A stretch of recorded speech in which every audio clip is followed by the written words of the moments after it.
Kau gimana? Aku beli makanan tadi. Tak lama sangat. Aku beli hotdog bapak orang. Bila kau tukar baju? Dah masuk waktu ke? Hotdog?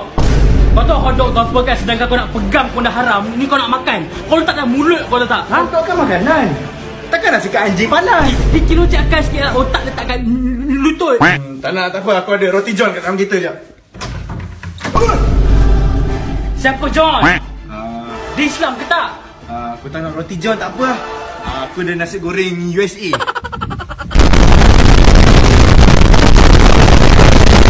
USA?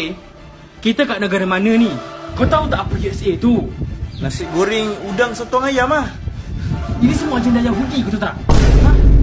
Kenapa tak SUA ke? AUS ke? Australia tu agenda Yahudi juga. Look at my dad, bitch, damn. Look at my dad, bitch, damn. Look at my dad, bitch, damn. Look at my dad. Haram! Kau buat macam tu menyembah syaitan.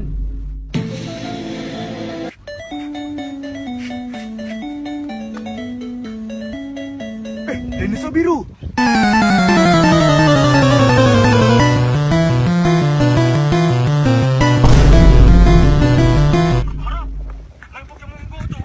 Ibarat minum alkohol.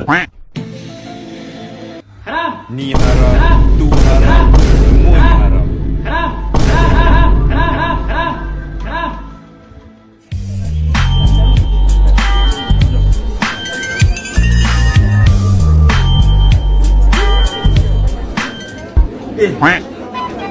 Isap rokok tak haram.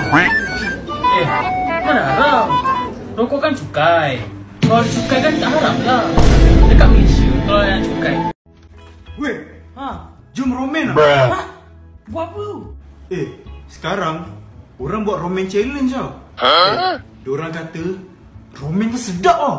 Lepas tu diorang kata nak buat romen tu senang je. Mana boleh Kejap haram lah. Mana ada haram.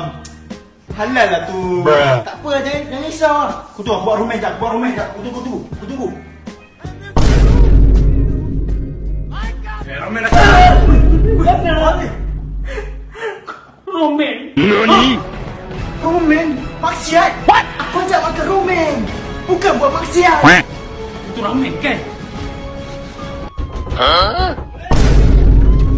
Ini semua kau punya pasal tau.